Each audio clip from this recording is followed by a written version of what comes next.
Olá, irmãos.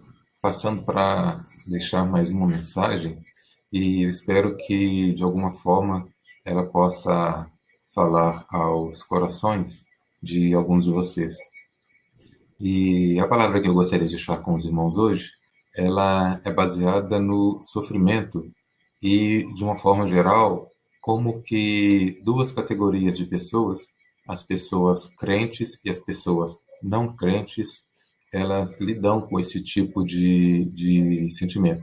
Esse sofrimento que está presente na vida de todos, ninguém escapa, nem o crente, nem o não crente, nem o pobre, nem o rico, nem a pessoa branca, nem a negra, todos estão sujeitos a esse tipo de sentimento. E o texto que eu gostaria de usar para o início da meditação é o texto que está no livro de Jó, capítulo 42, versículo 5. É um texto bastante conhecido e que diz assim: Eu te conhecia só de ouvir, mas agora os meus olhos te veem. Palavras muito difíceis de serem proferidas por Jó.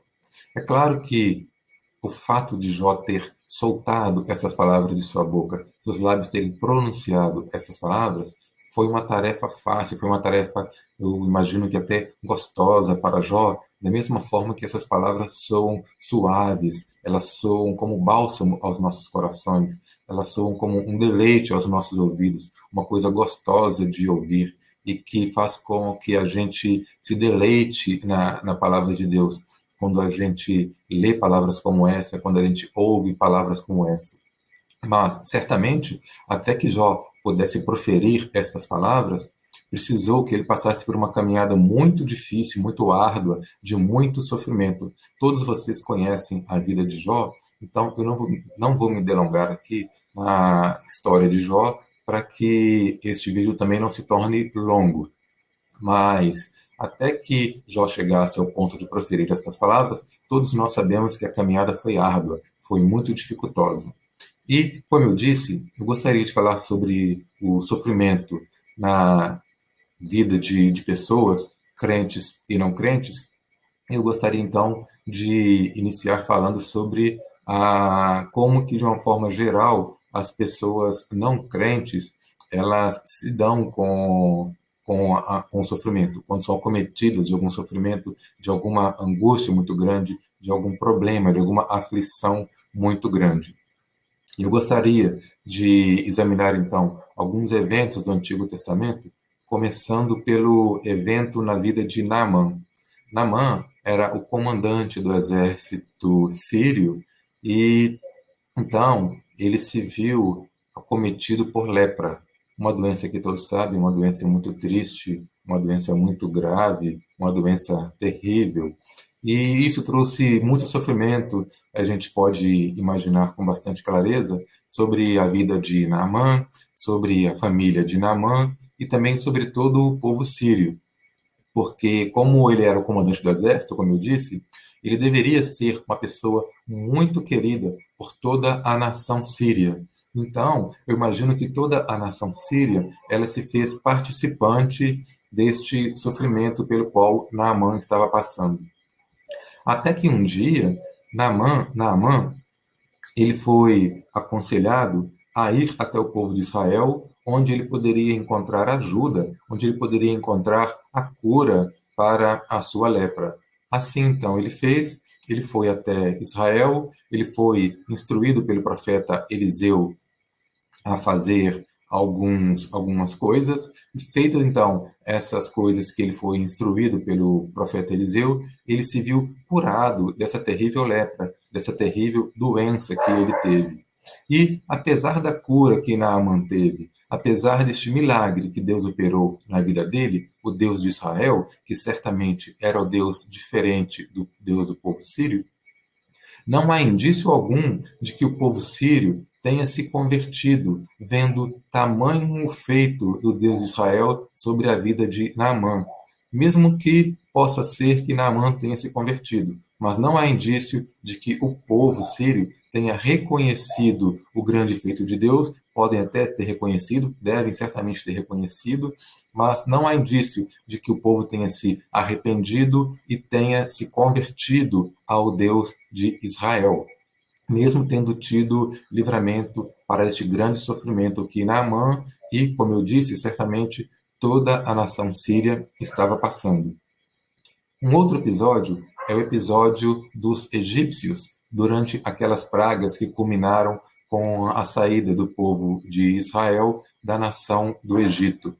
Tantas pragas, tantas coisas terríveis, tanto sofrimento que aquele povo estava passando, e eles vendo o livramento que Deus dava, o fim das pragas que Deus então mandava para aquele povo do Egito, eles vendo então a mão forte de Deus, vendo o braço forte com que Deus tirou o povo de Israel daqueles 400 anos, 430 anos morando ali no Egito, não 430 anos de escravidão, porque no início eles não eram escravos, mas depois de passar por tantos anos de escravidão ali no Egito, a maneira como Deus tirou aquele povo ali, uma maneira milagrosa, uma maneira que terminou com o sofrimento daquele povo do Egito também, de certa forma, quando acabou com a 10ª praga, o povo do Egito não se converteu, o povo não se arrependeu, não há indício nenhum de que eles tenham se arrependido. Muito pelo contrário, eles ainda saíram atrás do povo de Israel, tentando capturar o povo de Israel até aquele evento da travessia do Mar Vermelho. Um outro episódio que eu gostaria de frisar no Antigo Testamento é algumas vezes que o povo de Israel se via em guerra contra outros povos. Muitas vezes, esses outros povos, eles reconheciam, eles ouviam falar das grandes vitórias que Israel tinha obtido sobre outros povos, vitórias miraculosas sobre exércitos maiores, mais fortes. Eles reconheciam que isso era feito do Deus de Israel e não do próprio exército de Israel. Eles temiam, então, enfrentar o exército de Israel, não o exército propriamente, mas o exército de Israel e o Deus de Israel.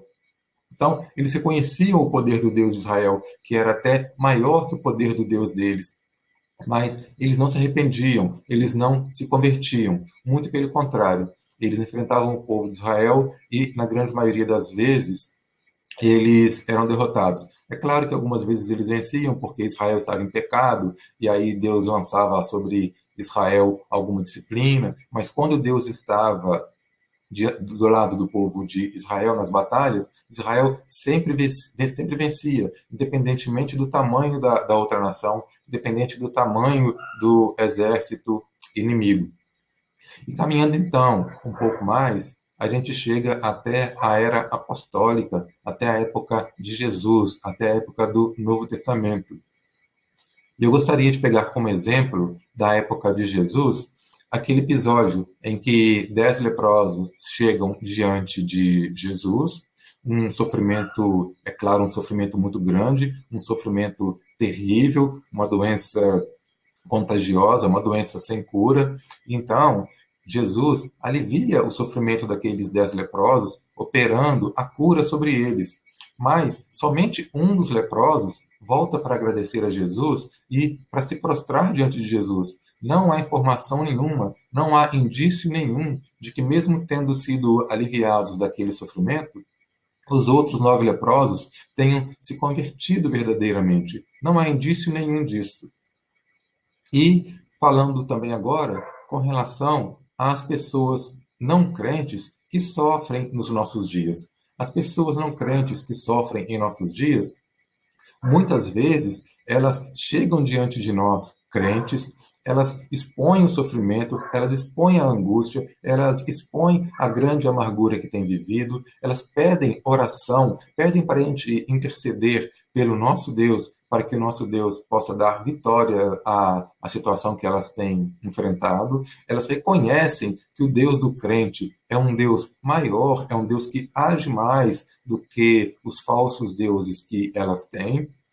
Muitas vezes essas pessoas elas obtêm a vitória e mesmo assim elas não se convertem, elas não abrem o coração para o nosso Deus, elas não se prostram diante do Deus verdadeiro, mas elas mantêm o coração endurecido e mantêm se prostrando diante dos falsos deuses que elas servem, que elas adoram. Então, de uma forma geral, as pessoas não crentes, desde o início da história, elas não se convertem ao Deus verdadeiro, mesmo passando por situações de grande sofrimento, quando há alívio para este grande sofrimento. E é assim, e será assim até o fim da história, como a gente pode ver no livro de Apocalipse, quando fala que durante a grande tribulação a população estará passando por problemas tremendos, sofrimentos tremendos, nunca visto antes, e que nem diante dessa situação elas reconhecerão, elas se prostrarão diante do nosso Deus, mas elas blasfemarão ao nosso Deus, ao Deus verdadeiro. Então, de uma maneira geral, diante do sofrimento, a pessoa não crente, ela se mantém endurecida. Elas podem até reconhecer que existe um Deus maior. E o Deus maior pode até fazer alguma coisa em favor dela para aliviar este sofrimento. Mas elas não se arrependem, elas não se convertem ao Deus verdadeiro. Passando então à categoria de pessoa crente, qual a perspectiva? Como, de uma forma geral, as pessoas crentes elas se dão com o aspecto do sofrimento em suas vidas. E eu gostaria também de começar, com as pessoas não crentes, a análise por algumas ilustrações retiradas do Antigo Testamento. Eu gostaria de iniciar com relação a como os salmistas enfrentavam estas situações de sofrimento.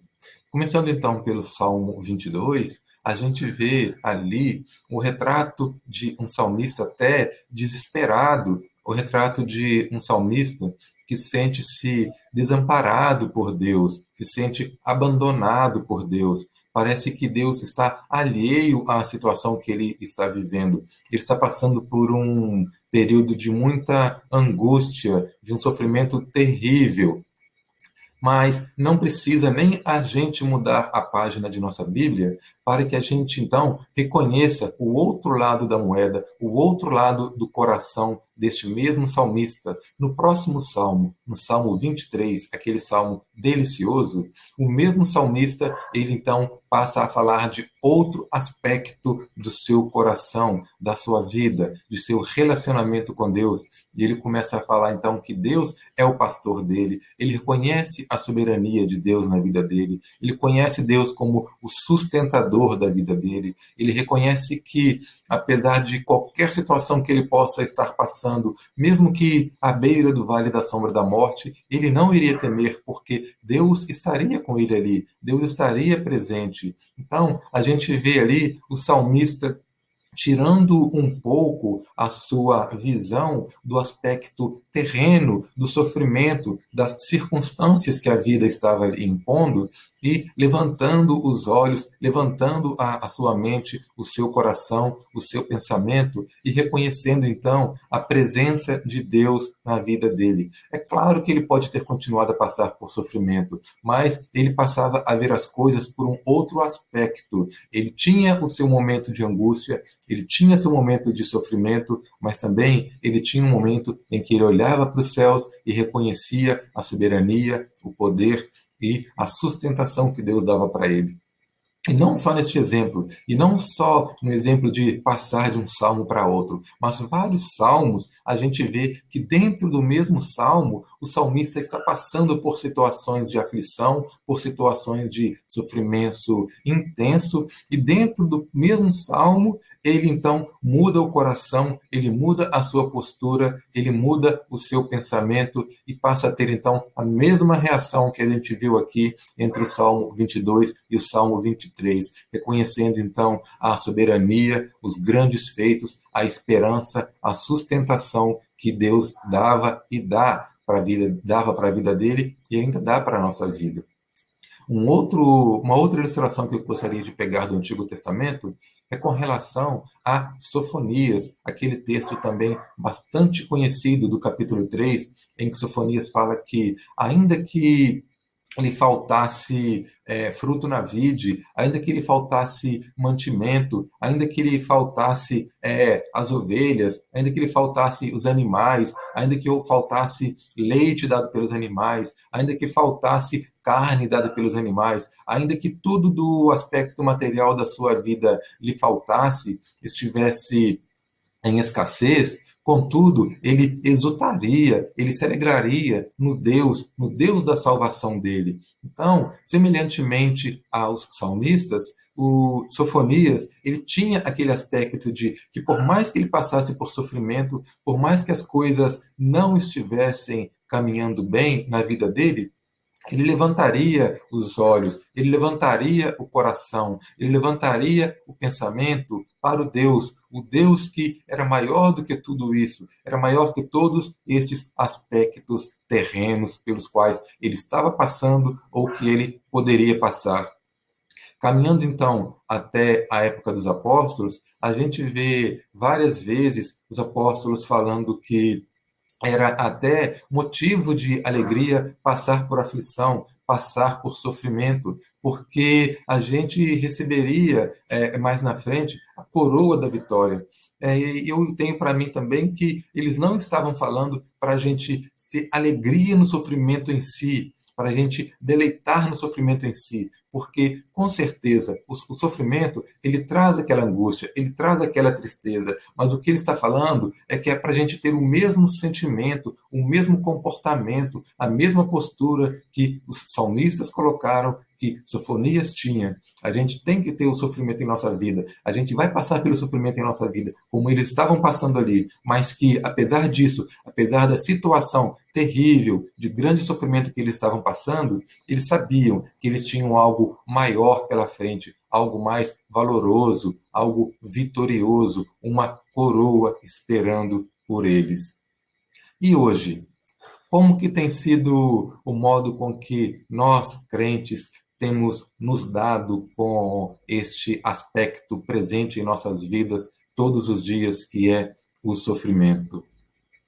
Nós precisamos ter este mesmo sentimento, esta mesma postura demonstrada pelos salmistas, demonstrado por Sofonias, demonstrado pelos apóstolos.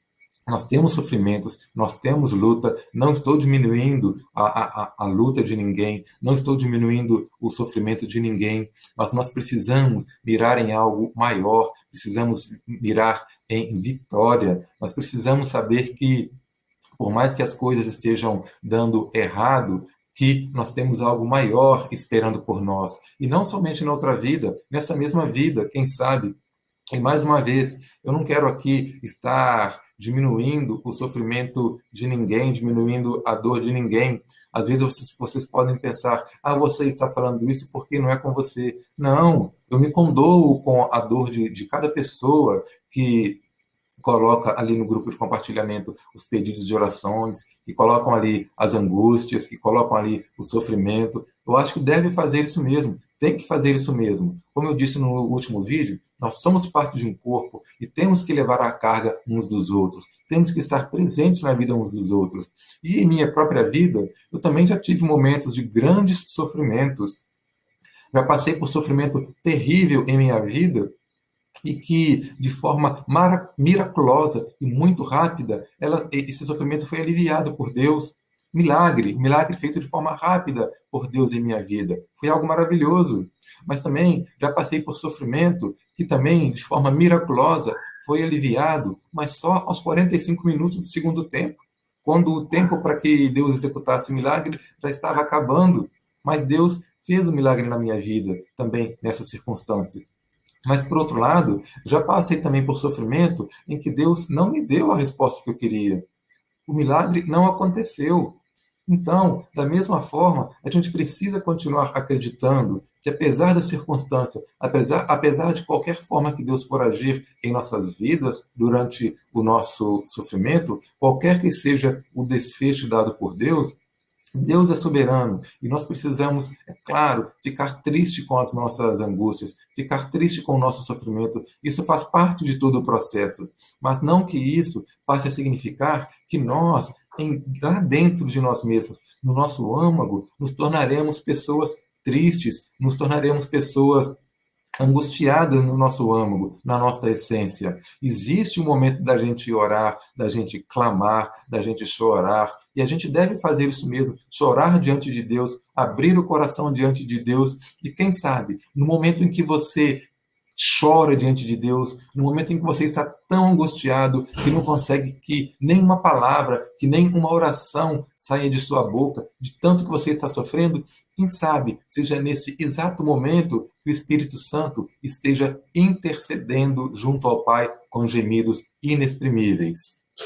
Então, irmãos, eu não gostaria de ser mal interpretado como se eu estivesse aqui diminuindo o sofrimento, diminuindo a dor, diminuindo este aspecto de tristeza na vida de cada um de nós. Não, muito pelo contrário. O que eu quero aqui é demonstrar solidariedade. E eu tenho certeza que solidariedade não só da minha parte, como de toda a parte, como do nosso corpo, de toda a igreja, pelo sofrimento de cada um que tem tido a sua dor neste momento que a gente está passando. E mais uma vez, todos nós temos os nossos sofrimentos a cada dia, uns maiores, outros menores, mas eu tenho para mim que todo o crente, todo dia, ele passa por algum problema, ele passa por alguma angústia, ele tem algum sofrimento. Mais uma vez, uns em escala maiores, outros em escala menores. E, é claro, quem está passando por sofrimento em escala maior e precisa de apoio,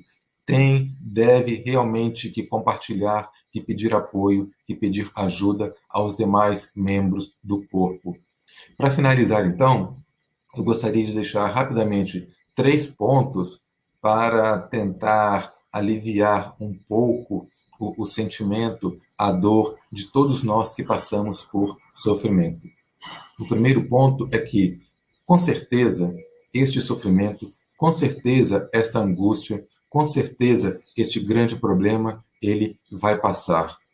Esse grande problema, ele vai ter fim. Então, irmão, irmã, eu, todos nós estamos passando por sofrimento. Vamos nos manter firmes. Não vamos nos esmorecer. Não vamos desistir. Porque por maior que seja o problema, a circunstância, o sofrimento que nós estejamos passando, a certeza é que um dia este sofrimento vai passar, esta dor, esta angústia, ela vai acabar. O segundo ponto para nós que estamos sofrendo é que tenhamos a certeza de que nós não estamos sofrendo sozinhos. Deus está conosco nesta batalha. Deus está conosco nesta caminhada. Deus está conosco neste momento de dor em que a gente passa por este grande sofrimento, por este grande problema. Cristo é o cabeça do corpo. Nós somos um corpo. E se alguma parte do corpo está sofrendo, todo o corpo sofre junto. Se alguma parte do corpo está tendo algum sofrimento, alguma dor enorme, é claro que, de certa forma, Cristo, que é o cabeça deste corpo, ele sofre também, ele sofre junto, ele é solidário a todo o resto do corpo. É claro que, se uma parte do corpo está tendo este sofrimento em demasia, todo o corpo também está sentindo. Irmãos, se algum de nós está passando por grande sofrimento, se algum de nós compartilha alguma dor, alguma grande necessidade, ou alguma necessidade pequena, o que é pequeno para um pode ser grande para o outro. Mas se alguém compartilha alguma coisa ali naquele grupo, pode ter certeza que aquele problema, que aquela angústia, que aquele sofrimento passa a ser um problema, uma angústia, um sofrimento de todo o corpo. Todos nós somos solidários uns para com os outros, porque nós somos membros uns dos outros. Nós fazemos parte do mesmo corpo. Nós pertencemos uns aos outros. Então, tenhamos a certeza de que nós não estamos sozinhos nesta caminhada, neste enfrentamento. E o terceiro ponto, que a gente possa ver este período de angústia, de grande sofrimento, como um tempo de crescimento, como um tempo de fortalecimento espiritual. Mesmo que durante este processo árduo, mesmo que durante essa caminhada difícil, a gente não consiga enxergar este aspecto, no futuro, passada esta tempestade, passado este sofrimento, passada esta luta, passada esta grande dor, a gente possa reconhecer que nós saímos deste momento mais fortes, nós saímos deste momento mais fortalecidos em fé. Eu tenho certeza que todos nós aqui sabemos que durante esse processo de sofrimento, que durante esse processo de luta, a nossa fé, ela como que ela tem altos e baixos. Tem dia que a gente está com a fé muito abalada, tem dia que a gente não consegue nem mesmo orar, como eu disse anteriormente. Mas nós temos que ter a certeza de que é um tempo de fortalecimento e que, por mais que a nossa fé esteja abalada em algum momento, a nossa fé nunca será dissipada.